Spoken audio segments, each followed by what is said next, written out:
Olá! Hoje eu estou com duas queridas, duas advogadas que nós vamos tratar de assuntos importantíssimos que está em alta relacionado a fraudes. Estou com a Cristiane e estou com a Cecília novamente, claro. Apresente-se, Cristiane, para quem não te conhece, e depois, em seguida, a Cecília, para a gente entender melhor com quem eu estou hoje.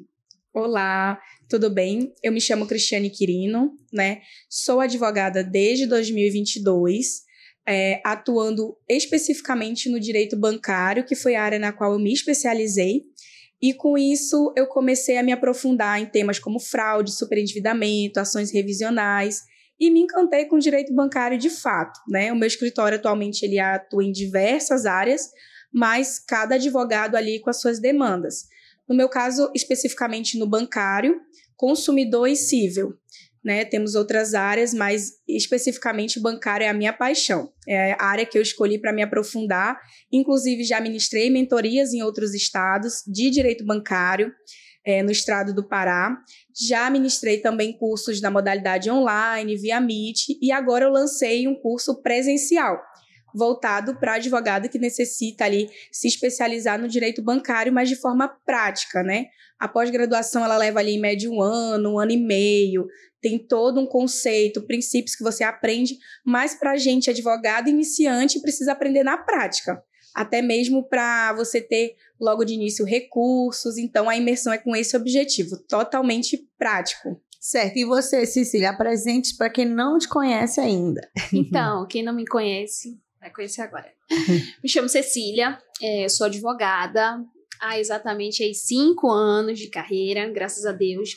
Já me consolidando no mercado, já com um escritório muito bem firmado e sempre procurando fazer aquilo que eu amo, que no caso é o consumidor. Trabalho muito também com a advocacia bancária, mas o que eu mais gosto é o direito do consumidor. Sim, é uma gama de oportunidades que o consumidor tem. A gente nunca fica sem algum tipo de processo, é sempre algo novo, e são sempre coisas inusitadas. E aí, eu sou mãe de 2 crianças, eu sou esposa, eu sou filha, e gerencio esse escritório exatamente hoje com 5 colaboradores. E aí, estamos aí para mudar a vida das pessoas. Eu acho que a advocacia é isso, é mudar vidas. É o que eu sempre procuro dizer para os meus clientes, não deixar o direito de lado, e o que é mais importante é a gente tentar mudar a vida das pessoas, porque às vezes elas pensam que é só mais um processo, ou que é alguma coisa que vai dar alguma coisa, algum tipo de dinheiro, aquilo, mas não é só dinheiro, nada envolve só dinheiro, são mudanças de vidas, e aquilo a gente sempre mudar para melhor. E então, essa sou eu. Então, vamos começar com polêmica, né?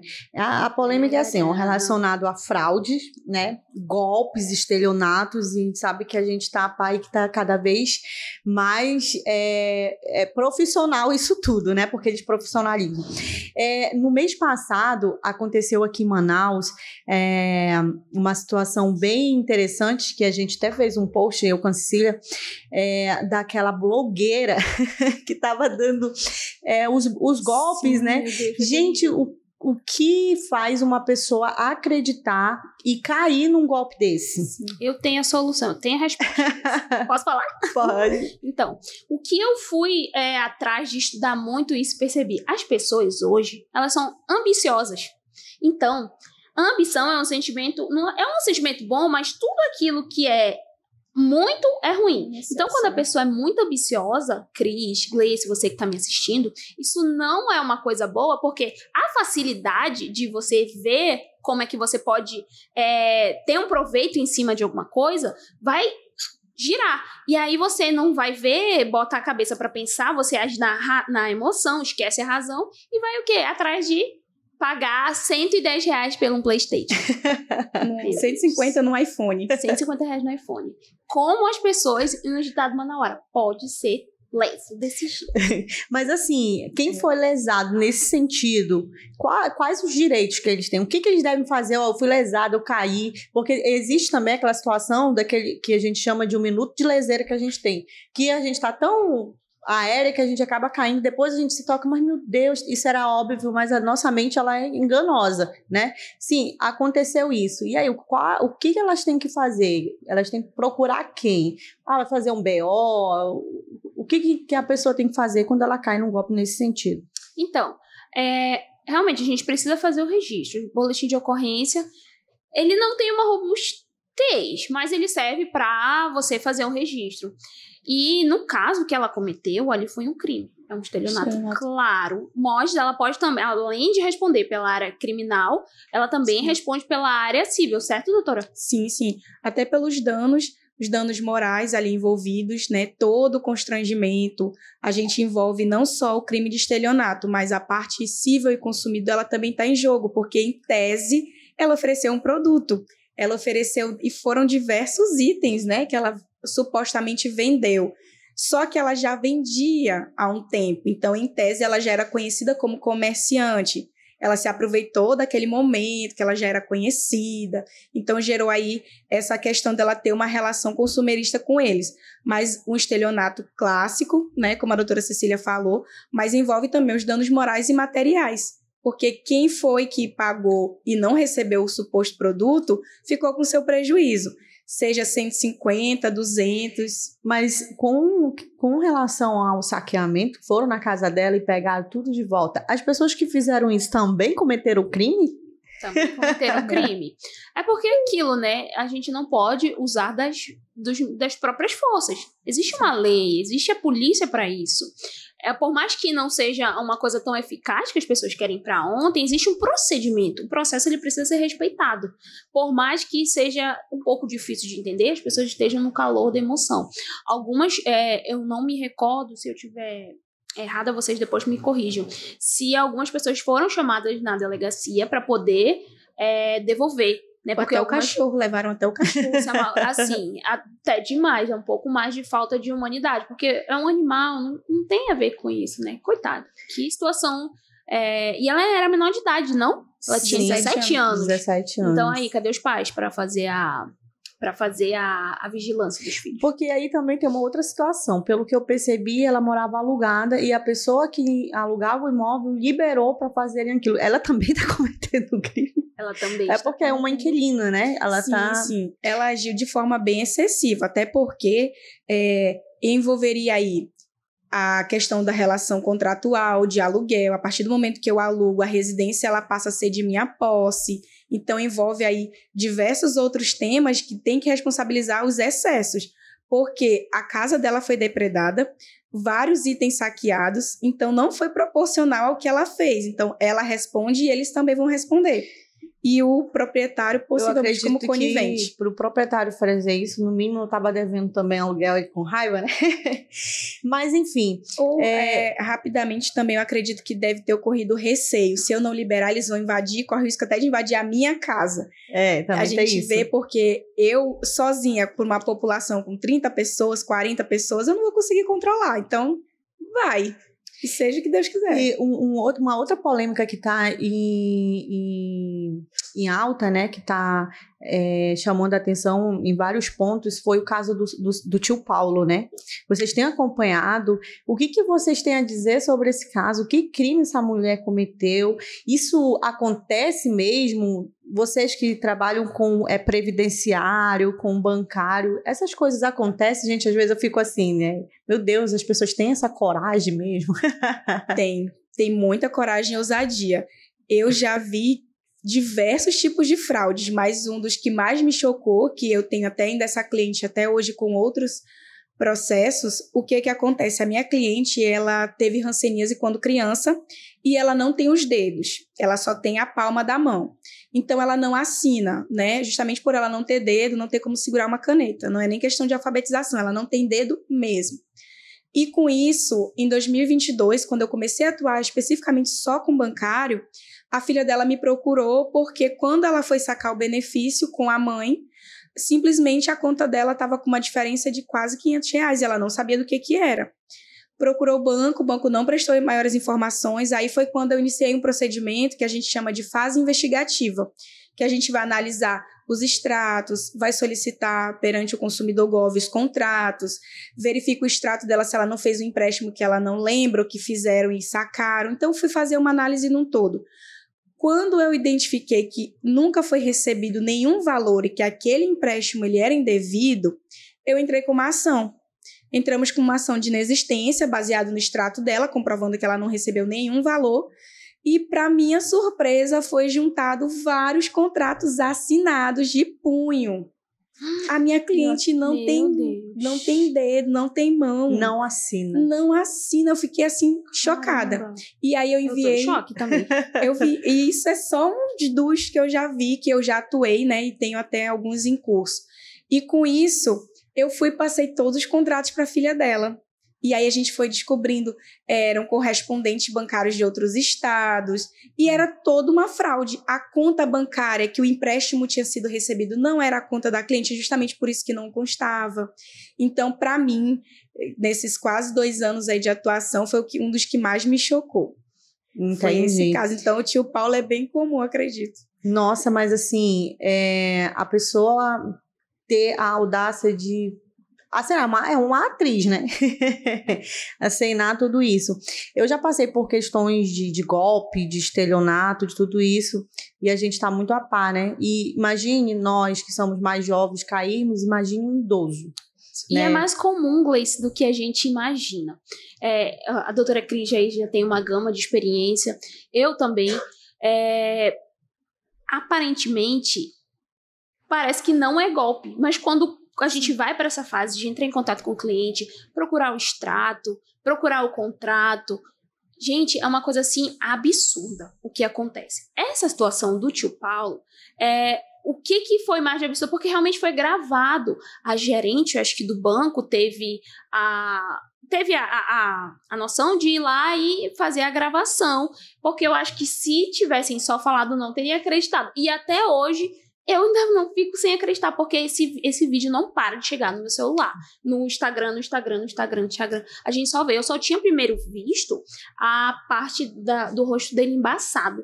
E depois, como atualizou tanto, as pessoas também vão tirando o borrado, aparece claramente que aquele homem não tem mais nenhum tipo de sangue correndo no rosto, na veia. Ele não tem, assim...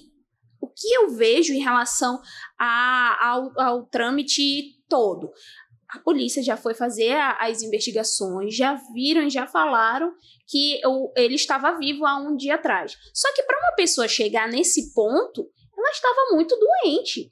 Sim. E assim, agora é uma questão mesmo de humanidade. Se a sobrinha que cuida dele, a gente também não sabe a trajetória, foi encarregada de cuidar dele, e ela estava passeando com ele no shopping, é uma pessoa que não anda mais. Ela já tem esse cuidado. E a gente não sabe como é que estava a vida pregressa dele de empréstimos. Então, sim, se ele estava... O motorista do Uber, não sei se vocês viram, mas disse que ele estava com vida, e uma gravação de antes parece que ele estava com vida, só que quando tiraram, ele já não respondia mais.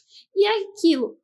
Se eu vejo... Cadê a omissão de socorro? Se eu vejo que a pessoa não está respondendo, não é comum dele dormir. Mas, gente, quando a pessoa perde a vida, dá pra perceber. Nem eu não sou da área de enfermagem, mas assim, conversando com algumas pessoas que atuam, dá pra você perceber. Ok, que foi no caminho. E por que ela não ligou, chegou no negócio, e ligou pra ambulância e alguém vem buscar? Mas o que era mais importante ali? Fazer o empréstimo, receber o dinheiro, ter o proveito econômico. E então a gente vê a falta de... Assim, eu vejo que foi uma fraude. Ela estava vendo que ele não estava, era claro que ela tinha a vontade de fazer esse empréstimo e ele não respondia mais. Então, assim, eu espero que a justiça seja feita e ainda bem que a gerente e as pessoas que estavam lá fizeram a gravação para, de fato, comprovar. E ele foi um que eu fiz uma caixinha de perguntas, né, e fiz algumas perguntas e uma das perguntas era: e será que já não aconteceu isso várias vezes? O pessoal não deve ter reparado no banco. Sim. Mas, assim, acontece. E acontece muito. A fraude e o estelionato é muito corriqueiro nas situações bancárias e principalmente quando se trata de idosos e pensionistas. Eles estão à mercê. E o que é mais comum acontecer com relação aos idosos? Porque tem os golpes, que é aquela que eles ligam, ele passa os dados, eles fazem o empréstimo, mas também tem aquela situação familiar que o idoso tem sempre alguém responsável por ele, né? Sim. E o que é mais comum? Aquela pessoa distante, né, fazer isso, ou é o próximo? Foi a tia, foi o primo, O cuidador. porque o cuidador. Então, doutora, é os dois, né? Assim, Os dois. eu ainda não parei para fazer uma estatística, mas vamos dizer que é os dois. É os dois. Quando a pessoa se trata de estar à mercê de outra, né, fica aos cuidados, aí fica um pouco mais complicado. Fala aí, doutora Cris, o que é que tem mais para você? Assim, dos que já surgiram para mim, a maioria é fraudes, assim, quando envolve empréstimo que tem assinatura, que a pessoa não recebeu, é algum parente ou um cuidador. O que já chegou lá até mim, que inclusive eu acabei me envolvendo um embrólio ali familiar. O irmão de uma cliente minha, ele tinha uma financeira e ele fazia empréstimo para toda a família. E aí ele tinha um acesso ao Gov do meu cliente, tanto dele quanto da esposa, que é a minha cliente também. Começou a chegar muitas cobranças de empréstimo, sim, de forma que eles sabiam, poxa, eu não fiz isso, tem alguma coisa errada. Fomos pedir os extratos bancários, pedir cópia dos contratos, o banco não mandou os contratos e comparei com os extratos. Eu falei, bom, se o banco aqui alega que ele liberou 5 mil, hipoteticamente, para o meu cliente, mas esses 5 mil não caiu na conta, esse empréstimo é indevido. Totalmente indevido. Entramos com as demandas porque o valor não foi recebido na conta. Quando veio a contestação, veio vários contratos com assinaturas copiadas e coladas e a mesma cópia do documento.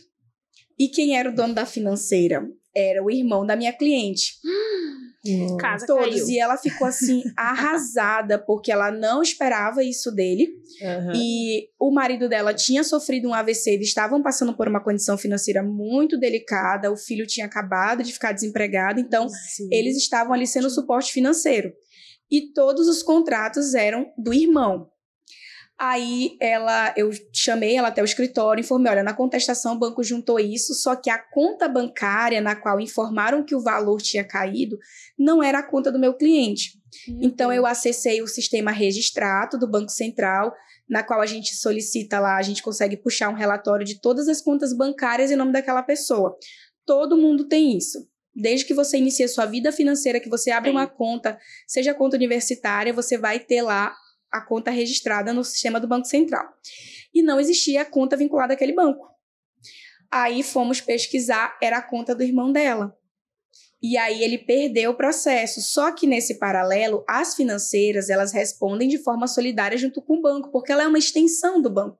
Certo. Então ele passou a ter que pagar o prejuízo, porque o juiz determinou que fosse devolvido em dobro tudo que foi descontado da minha cliente e do meu cliente, dos dois, né, um casal, ainda condenou em danos morais. Acabou a família. E aí ele ligou ameaçando, ela ficou super chateada com ele, eu mostrei toda a documentação para ela, tanto que eles estavam desesperados quando eles me procuraram, né, e ela falou que ela não fazia nem questão de ter contato com ele. E todos os contratos, a assinatura, você via ali que é como se você tira uma cópia, corta. Não era a assinatura do cliente. E a financeira dele fica no município daqui de Manaus, longe. E eles moram aqui em Manaus. E todos eram assinatura física. Recentemente eu vi uma história de Chocada. uma amiga me falando que a prima, né, tava fazendo coisas erradas e tal. E aí ela apareceu os empréstimos no nome da tia. Ela pegou o documento da tia dela e fez toda entendeu? O empréstimo, fez E a gente que às vezes quer um empréstimo pra gente mesmo, a gente não consegue. Como é que essas pessoas conseguem? Corta para nessa tua situação o inventário. Sim. Esse inventário vai ser legal, hein? Compartilhando uma situação rapidamente. O meu primeiro emprego, ele foi numa financeira. O meu primeiro emprego foi numa financeira. Trabalhei 1 ano e meio, mas isso já está com mais de 15 anos. Eu tinha 16 anos quando trabalhei nessa financeira. Trabalhei uns 8 meses e aí ela fechou. Né? Os donos faliram, se separaram e fechou. E aí eu vi algumas coisas, como é que funcionava. Mas assim, na época que eu trabalhei com isso, Eram muitas regras, vários requisitos, nós tínhamos que fazer provas, certificações, era muito burocrático mesmo. Tanto que o contrato ele tinha que bater com as informações que a gente preenchia no sistema do banco, para o banco poder aprovar. E hoje a gente vai vendo que com acesso à tecnologia, toda essa evolução da informação, exemplo, há 15 anos atrás a gente nem sonhava em ter um WhatsApp, eu tinha MSN e Orkut. E era o auge. Tremia a tela. O meu telefone era... E aí era a gente não era hackeado, né? Eu fui hackeada no Orkut. Putz, sério? Perdi aquelas contas com muitas comunidades. Minhas comunidades. E hoje em dia essa facilidade, principalmente reconhecimento facial, isso é um perigo muito grande. Muito mesmo. Outro exemplo de fraude que foi... Eu fechei esse contrato, inclusive, essa semana. Meu cliente, ele é de Urucurituba. E ele estava há muito tempo tentando conseguir um benefício, né, do INSS como aposentado rural. Toda vez negado. Ele voltou para Urucurituba porque ele não tinha condições de se manter aqui. Voltou. Até aí, ok. Passou-se um ano, ele veio novamente para Manaus tentar conseguir o benefício, a aposentadoria. Quando ele chegou no INSS, olha, o senhor já é aposentado desde o ano passado. Não creio. Aí ele, como assim? E ele é analfabeto. Aí um sobrinho foi ajudá-lo, que foi o sobrinho que me conhece e me procurou. E como assim? O benefício dele está sendo sacado lá no Rio de Janeiro. Não. Nossa. Aí nós entramos em contato com o banco negou as informações, fui com ele, com a RG, fomos até a agência, nada. Negaram todas as documentações. E no extrato, nós conseguimos resgatar a senha, todos os dados, endereço, tudo tá do Rio de Janeiro. O meu cliente, coitado, ele nunca saiu de Urucurituba, ele só veio para Manaus. Urucurituba, Manaus, Manaus, Urucurituba. E o benefício está sendo sacado lá. Entendeu? A gente atendeu ele essa semana, conseguimos, na verdade, semana passada, com essa semana conseguindo documentação para conseguir realmente entender. Inclusive, fizeram uma migração. Ele começou recebendo em São Paulo, aí a pessoa se mudou para o Rio de Janeiro e passou a receber o benefício lá. Cara, eu tô em choque. E o coitado tá 1 ano achando que não estava aposentado. E receberam retroativo e tudo, Cecília. Pra te ver, né, como é que hoje as fraudes estão aí. A pessoa passa uma vida inteira trabalhando, se esforçando. Assim, o trabalhador divide no seu salário. Só que os trabalhadores rurais, eles têm aquela mão na roça. É um trabalho mais maçante, mais pesado, mais duro. E aí tu passa a tua vida inteira. Sim. 30 anos, aí 25 anos, batalhando na roça. E entre outras coisas, aqui no Amazonas tem muita pesca, né? Assim, a gente sabe como é difícil a vida do pescador. E aí vem o pessoal lá da Casa do Chapéu, que a gente não sabe, né? Sim, não se sabe. Pra fazer esse tipo de coisa. Que absurdo. E assim, é muito triste, né, pra gente, como uma operadora do direito, que trabalha com isso todo dia buscando a justiça. A gente vê que a pessoa só tem o mínimo pra sobreviver e as pessoas ainda vão lá e ainda roubam. O meu avô falecido, está 7 meses que faleceu, mas ele foi vítima de um empréstimo. Ele estava se aposentando e aí todas as vezes vinha uma carta dizendo que ele não tinha sido aprovado, faltava documento. E essa faltava documento, ele não estava fazendo, que era do banco para ele poder sacar o dinheiro dele. Acabou que um certo dia ele recebeu um dinheiro dizendo assim, parabéns, você foi aprovado e tudo mais, e tinha um valor. Ou seja, ele já era aposentado, ele já estava recebendo benefício que nunca chegou até ele, e ele já tinha feito um empréstimo numa aposentadoria que ele ainda não tinha. Meu Deus! Enfim, a gente conseguiu... Fizemos um levantamento dos dados e tudo. Meu avô foi indenizado pelo banco, porque foi uma falha do banco. O banco vazou todas as informações. Então, quando a gente fala dessa situação do banco, eu acredito que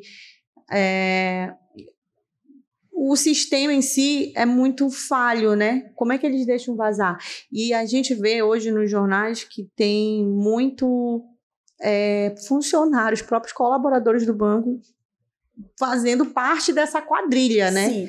Fazendo parte dessa quadrilha. É uma clara falha de proteção de dados, né, doutora? Eu tenho um print aqui de uma funcionária do banco que fez o empréstimo em nome da minha cliente. Fala, quero o nome, eu tenho porque a cliente conseguiu o print, né? O que aconteceu? Ela foi sacar o benefício dela. Bradesco. Ele mesmo. A gente sabe, infelizmente, o Bradesco é um dos bancos que, dentro do tribunal, assim, o que eu tô falando, não tá sumido, não tá debaixo dos panos. O Bradesco são estatisticamente comprovados lá um dos nos bancos, índices do tribunal. principalmente aqui no Amazonas, que mais recebe processo diariamente no Tribunal de Justiça do nosso estado. De tanta fraude, de tanta irregularidade, cobrança indevida, assim, porque ele domina aqui o nosso estado, né? A fonte pagadora do estado é o Bradesco. E aí, olha o tanto de absurdo que acontece. Inclusive, eu recebo muito mensagem no e-mail, né, de acordo com o Banco Bradesco, sendo que nunca eu tive Bradesco na minha vida, né? E aí eu não abro, lógico, e também tem isso. Eu acho interessante vocês falarem sobre isso, para dar essas orientações para as pessoas não caírem nisso. Eu recebi, a semana passada, eu tô aqui, eu até printei e postei, não sei se você viu, Cecília? A pessoa mandou assim, olha, você tem um acordo, mandou aquela mensagenzinha, né? Só que aí eu cliquei, era do Bradesco, eu cliquei mandou pelo WhatsApp, eu cliquei na foto do perfil, uma bonitona fazendo selfie, eu disse, mano, a pessoa não sabe não tem noção. E isso é porque você é uma pessoa esperta, bem desenrolada, tem sempre a informação. Mas tem muita gente que não tem informação, né, Cris? Não. Aí eu falei assim, mas eu não sou nem cliente Bradesco, visualizou, não respondeu mais, né? Aí depois passou um tempo, aí eu fui olhar, tava lá a logo do Bradesco, ou seja, vacilei, eu esqueci de colocar a foto. Sim. E aí, doutora? E é isso mesmo que ela falou. Às vezes eles pegam, fazem a fraude colocando a foto lá, a logo, assim como eles fazem também colocando a logo do INSS, dizendo que é INSS. Quando fala de fraude, menina, eu vejo muita coisa que eu fico besta. Eu acho que as pessoas não se superam, mas elas se superam. Sim. Desse da minha cliente, ela foi sacar o benefício dela, como o pessoal aqui chama, na boca do caixa, né? O pessoal adora dizer isso, foi lá sacar na boca do caixa. Com isso, falaram assim, a senhora só recebeu tanto. Ela disse, mas por que? Ela foi questionar, porque o INSS não tinha passado aquilo, mas era desconto de tarifa, de seguro, vendas casadas. Aí ela falou assim, mas tem um valor aqui que a senhora pode emprestar. Ela disse, não, eu não quero não, eu só quero o meu benefício mesmo. Aí ela sacou. Só que a pessoa que atendeu a minha cliente, ela fez o empréstimo e sacou e colocou junto do documento que a minha cliente assinou, recebendo o benefício dela. Tá. Minha cliente foi embora. Quando foi no mês seguinte, a conta dela veio zerada. Por quê? Porque foi um empréstimo pessoal. E quando caiu o benefício, debitou tudo. Aí ela, meu Deus, o que aconteceu? Aí todo mundo não sabe. A senhora fez um empréstimo. Não, eu não fiz empréstimo, eu só saquei isso. Aí foi quando ela tem um sobrinho que é policial e a filha dela, eu conheço a filha dela aquela espoletada. A filha dela chegou lá, eu imaginando a cena, né? Só faltou ela chegar chutando as portas do banco. Ela chegou lá, vai para um lado, vai para o outro. Aí eu falei pro sobrinho dela, eu falei, olha, aqui nesse código a gente consegue rastrear essa transação financeira. A gente pode pedir as câmeras, faça o boletim de ocorrência, fez todo o procedimento. Quando chegou lá, a moça assumiu. Quando ela viu a polícia, ela disse que tinha sido um equívoco, não sei o quê, e ela não soube se explicar, né? A atendente do caixa. No dia seguinte, o gerente chamou, falou, a gente vai averiguar, amanhã a senhora retorna pra gente lhe dar uma posição. A minha cliente retornou. Qual foi a solução? Olha, a gente demitiu a funcionária, mas a culpa não é nossa, a senhora tem que se virar com ela. Não acredito. Dessa forma. E aí, ele simplesmente passou o número dessa funcionária, o número da funcionária para minha cliente. Aí a minha cliente perguntou dela, moça, eu quero meu dinheiro, você fez um empréstimo no meu nome, assim, e tem a mensagem ela assumindo, olha, eu vou na Bemol fazer o empréstimo para devolver seu dinheiro, isso foi um equívoco, o Bradesco não tem nada a ver com isso. Bemol e a minha presente cliente... na vida dos amazônicos. Não, a Bemol, ela é uma mãe, até empréstimo ela faz agora. Eu vou fazer um empréstimo no meu nome para me devolver o seu dinheiro. A minha cliente me contando isso por telefone, eu falei, não é possível. Quando eu fui atender ela, que eu vi os prints, eu falei, não creio. Tudo lá. O Bradesco não tem culpa. Claro que tem, ela é funcionária, isso não existe. Então, existem súmulas, inclusive, que falam da responsabilidade do banco em caso de fraude. E isso aconteceu com a minha tia recente também. Ela foi fazer um pagamento na boca do caixa e depois o pagamento não foi feito. Eu disse, mas eu dei o dinheiro, foi contado, conferido e tal. Aí ela fez o AUE, né? Vou puxar nas câmeras, vou chamar a polícia e tal. Aí a menina, não, vamos desligar. E aí esperaram no outro dia e devolveram o dinheiro. Mas se verificou aqui bem... que você já está cheia de demandas. Vamos ingressar, você está deixando seu direito de lado.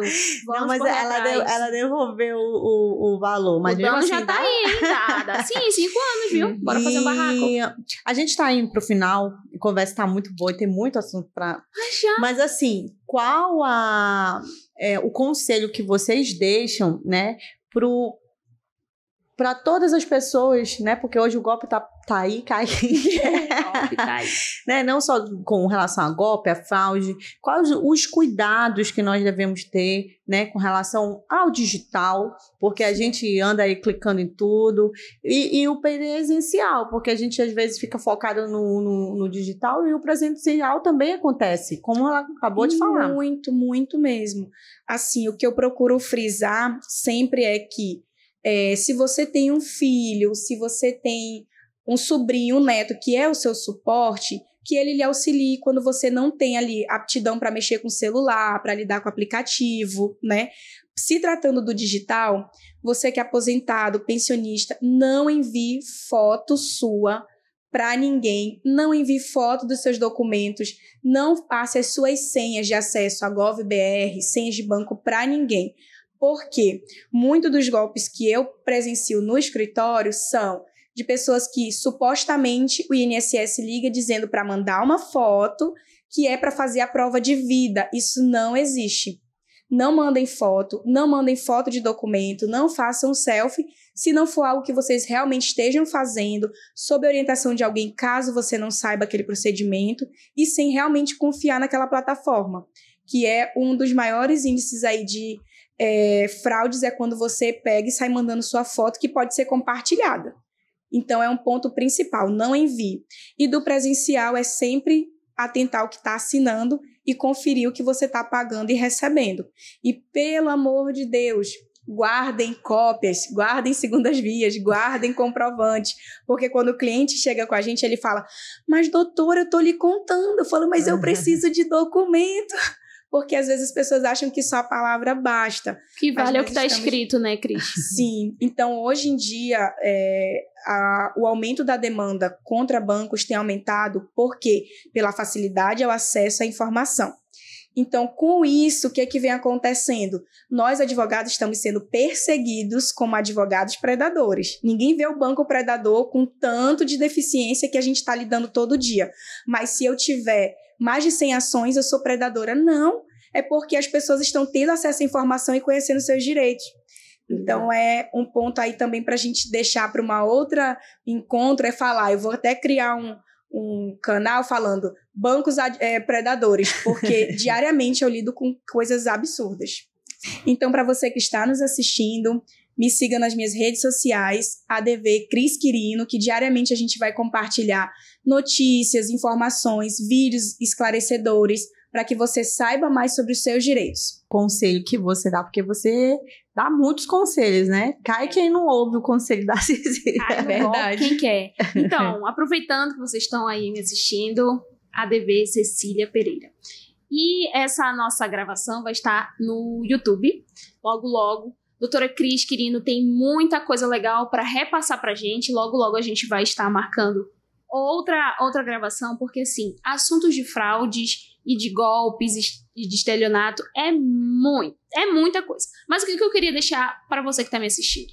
Então, os golpes e as fraudes, eles estão aí. Infelizmente, existem muitos golpistas o tempo todo ligando, mandando aqui, ó, mensagem. Oi, tudo bem? Acabou de cair um Pix na sua conta. Olha, ligue 0800 para você. Se você não reconhece essa compra. Por favor, gente, não existe almoço grátis. Nada é fácil, nada vem de mão beijada. Amostra grátis não tem. Então, se tem alguém ligando e dizendo que você vai ganhar isso, que você vai ser muito barato, fique atento, fique de olho, ligue o alerta, Porque não existe coisa fácil. Infelizmente, nós vivemos... Ou felizmente, obrigada, Senhor, pelo nosso país, mas o brasileiro quer muita coisa fácil. Então, a facilidade demais, você deve desconfiar. Ainda bem que existe muita coisa na nossa palma da nossa mão. E ainda bem que eu posso estar aqui, que a doutora Cris pode estar aqui para dar informação para você. Que fique atento aos direitos de vocês. Se você acha que realmente aquilo está sendo muito audacioso, que está sendo muito estranho, pare, pense, respire. Não seja leso. Não seja besta. Não deixe o seu direito de lado. Então é isso aí, esse foi o nosso episódio de hoje e até mais.